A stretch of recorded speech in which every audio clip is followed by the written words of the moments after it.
my name today, this is my pitch. So for my project one, I've decided that I'd like to make a sample pack with using electronic components and the studio. For example, I want to record some drums live, and then when I finish my sample pack, I'm going to send it over to my colleagues I'm working with, and then they will then make an album with me together with my sample pack. Okay. So I intend to record live features, so coming into the studio, recording live instruments, and then going outside and recording other instruments just of the world, so say like a car going by, just for ambient noises, to get a bit of retrospective on the album itself. So the album is an around the world album. Okay. So effectively we're going to be taking cultural influences from countries around the world and putting that into the genre of drum and bass to make a drum and bass around the world album. I've spoke to a drummer, a performance drummer, Benjamin, and he's agreed to play the drums live in the studio for me, which is good, and I've already spoke to him and he's happy to do this genre as well. He's good at it, he's rehearsed it, he knows what to do, which is perfect.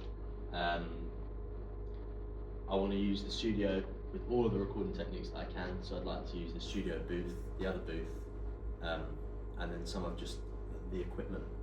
So the microphones that I'd like to use, I don't know how to propose it with taking it outside, but I'd like to record outside, do you know what I mean, as well, so I can get other things coming in. And then at the end of it, I'd like to DJ the album to a live audience. So after it's mixed and mastered, and to then publish it and then get perspective on everything else. Can I switch to my second one? Yeah. The only problem that I think is this, so I'm going to do some pros and cons. The only problem that I feel like with this is that I think it could be hard to get a venue or somewhere to go and DJ live, and then it's getting all of them done. So I intend to make 10 songs with the guys, so I've got enough, do you know what I mean, because the DJ set would have to last. Yeah.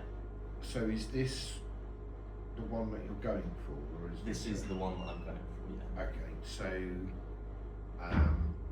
if you're happy for a bit of feedback and stuff, Yeah, so of course. the idea of sampling drums and stuff like that, have you done any research? Bear in mind there are millions of really good drum samples out there, and you mentioned about world noises and stuff. Yeah. There's a BBC Sounds archive which is free to access with every sound effect in the world you can think of. You know, when I use a drum sample pack from Abbey Road, with the best kits in the world, mic'd up in the best studio in the world with the nicest mics in the world. To replicate anything along those lines is going to be very, very, very difficult to do. The other thing is if they're designed to be MIDI triggered samples, do you know what I mean by that? Yeah.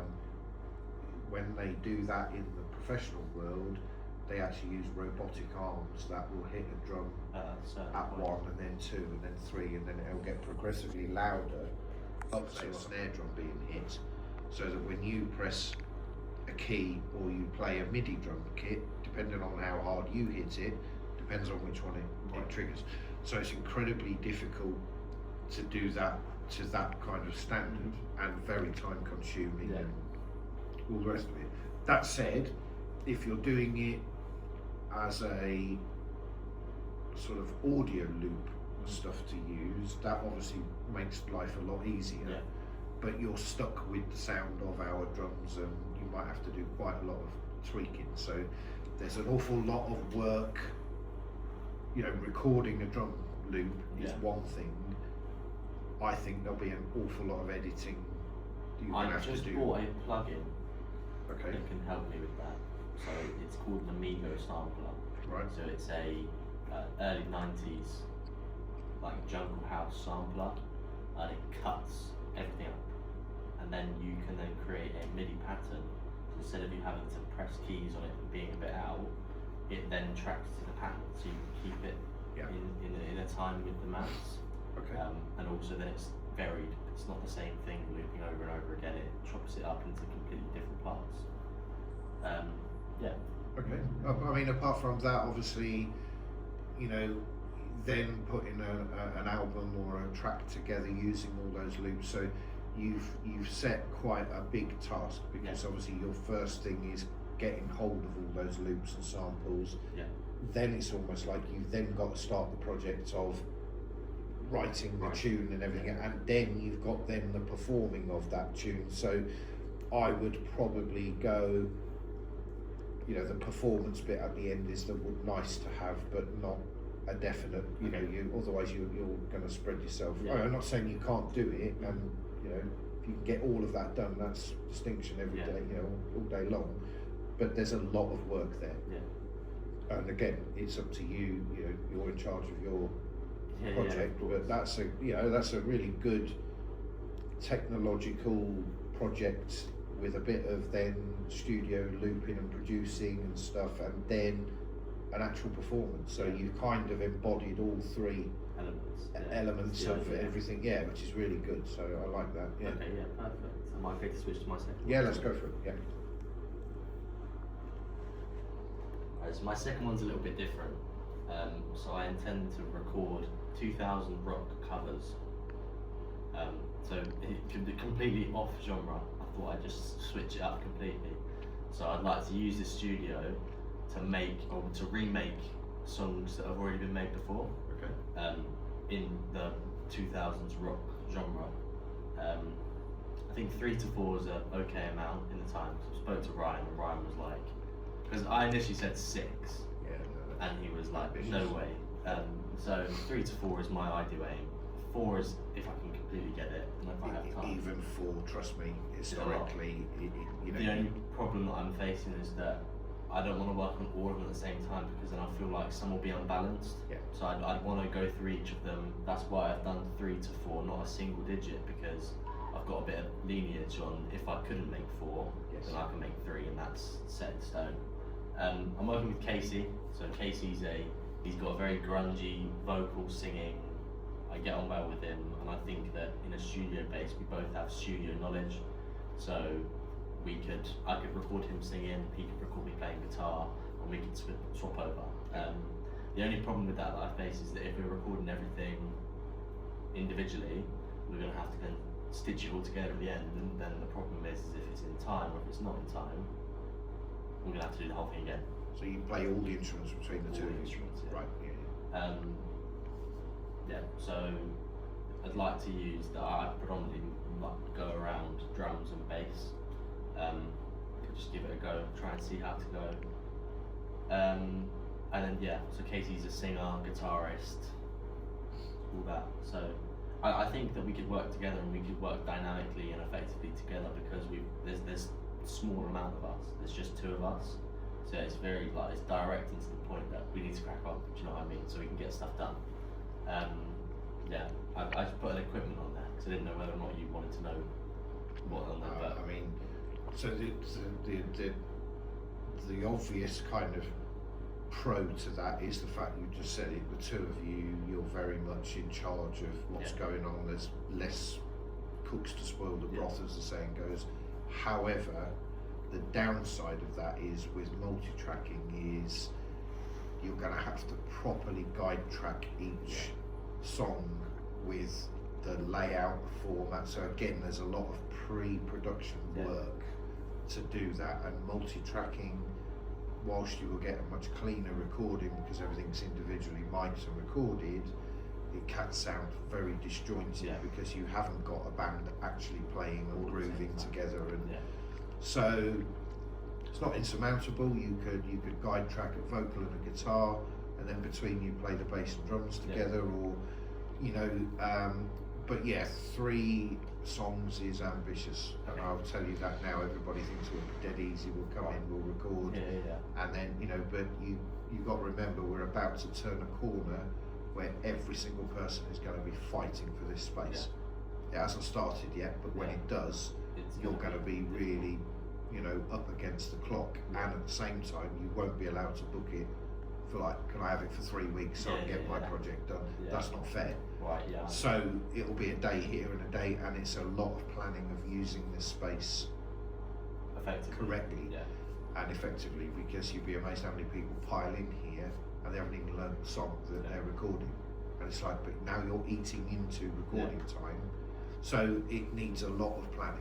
So that's the point. So I've had a rough idea of when to book the studio, obviously because it's going to be rammed, because everyone's going to be using it. Yeah. But I wouldn't want to come in here not prepared. So having everything done, plan to make Gantt charts, loads of pre-production schedules to say, as a goal, we need to be finished rehearsing by week 8, for example. Yeah, good. And then have that finished. As soon as the rehearsing's done, try and get a recording session. Good. Because even if it's a rough recording, we've got something to work for, to work Yes. with, do you know what I mean?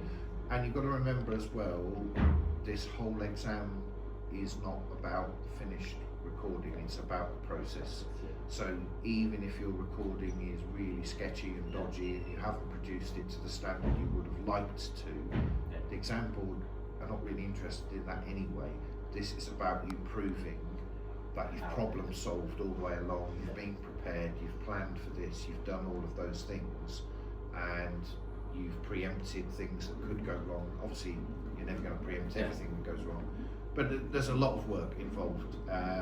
But you're right, you've hit the nail on the head. It's all about pre-production planning. And that's why I think that to aim higher, if the first one doesn't go necessarily as well, we've got that evidence as the second one or third one to then not do that on previous things. Yeah, although I would say, pretty early on, as Mark's just said, you're going to have to make a decision and kind of stick to it. People have switcherooed and changed, but that comes at a cost, of course, because it's all still time that, it's about being really sensible now and thinking, I'd love to do that, but actually, have I got the facilities to do that? Have I got the time? Have I got the software? Whatever else it might be, or do I cut my losses and go with a project which maybe isn't as exciting in my head, but I know every process of this along the way I'm going to nail and do it to a really high standard. So this is what this is all about. It's looking at those ideas objectively and going, like that first idea is awesome, but there's a lot of work involved. And again, that's not for me to tell you, do that one, don't do this one. It's your choice. But that's what this is about. This is to help you make an informed decision as to what you're going to do. Yeah. So it's shorter. It's not as broad as my first one. Well, but it could be. Yeah. And this is the point. I think you can you can, and we have done in here. You can record things in the studio to a very, very, very high standard if you take the time. And you plan properly, and we tune drums before. Again, people just pile in here and they set the mics up and they record.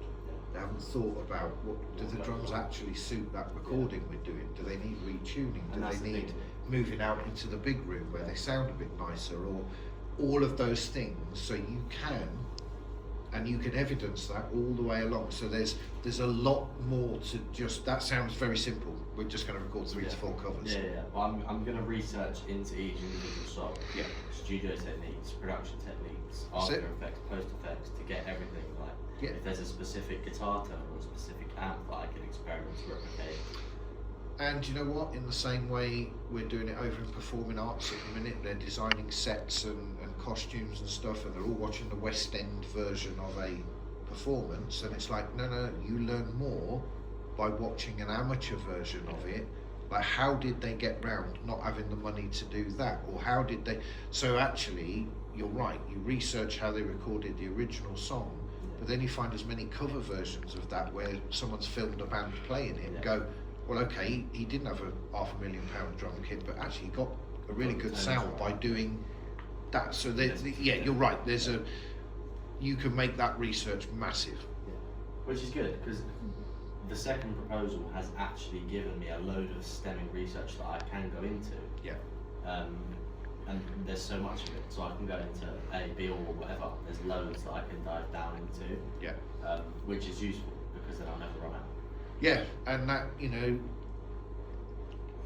I was simple's not the word, but that's the most simple of those two things in as much as everything is here that you need, whereas creating sample packs that don't exist yet, you're totally reliant on you completing that to be able to move on to the second part of what you're doing. Yeah.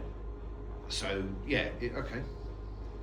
And for my third proposal, I would like to change it up, so unplugged. So I'd like it to just be an acoustic sounding country. So I'll start off with 2 covers from a country artist, maybe one that's necessarily not as heard of.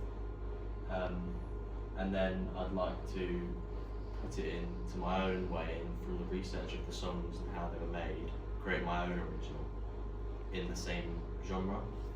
So all of it being unplugged, so no electrics involved, literally everything being raw unplugged vocals and everything like that. So the guitar will be recorded through microphones, not through an amp. The drums will be recorded through, say, like a room mic, just to get all of them into one. And the vocals off like a muddier microphone, so it gets all of the raspy tones in. And then the cover songs. So I'm yet to choose them. I don't know what will suit as best and what we'll get. I'd like a complex song to redo, because I think that not only can more go wrong, but it's extra research to put into my portfolio.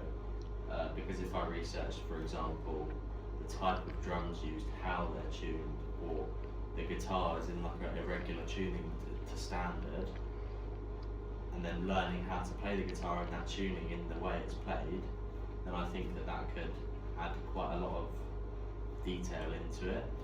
I'm planning on working with Jake, Paul and Chloe. Jake is a bassist and Chloe is a singer. If I have time to over the back, I'd like to put my own vocals in to the song to give it a go. But yeah, I'd like to use a studio. Again, same elements, the recording element, the booths, and the equipment, because I need the equipment. But yeah, I think that I want to research into how they're recorded, how the sound waves like round, like say for example, the ambience of the room. How big is the room? Like, do you need a lot of reverb, or do you put that in after? But I don't think this is as big as my other ones, and I know this is a very short one, but I also feel like there's a lot that I can take from this. Yeah, it still could be big. I mean, again, we've done things in here where we've removed the drums out of there and then recorded acoustic guitar in that booth with the door closed and stuff, and it actually sounds really nice in the dead space. Yeah. And then obviously you've got to add your ambience afterwards, and like you say, you can research then reverb, and you know, there's even a thing with Logic, we can go and sample spaces, like the big hall over in the main building. We could go and sample that space. There's so much stuff you could do. You're right, it's not well, I say it's not as involved. Obviously doing cover versions with drums and the full-on thing, but from what you've said, you're still planning on using drums and stuff. Yeah. But going for that kind of live loungy type stripped back sound actually takes quite a bit of skill to get right. So either of those two are equally as challenging, I think, just in different ways, slightly different ways. So that's good. Yeah, good pitch. Yeah. Are we all finished? I think so. Is there anything else you want to ask me, or? I mean, it sounds to me like you've thought everything through, and again, you've got to remember, and I'll reiterate this with absolutely everybody, and you'll hear it again and again and again, but this isn't about the finished product. This is about the entire journey and the process. So even if you didn't end up with a recording, it's almost irrelevant. It's you proving that you'd planned for this, you've done this, you did that research, you've looked at the pros, the cons, you've made mistakes along the way, but you've learned from them and you rectified it by doing whatever. That's the bit that the exam board love, because it's a much deeper understanding of this entire industry than just going, I made a record and it's brilliant. Yeah. So yeah, good, well done. Perfect. Yeah, Thank you really very good. much. Right.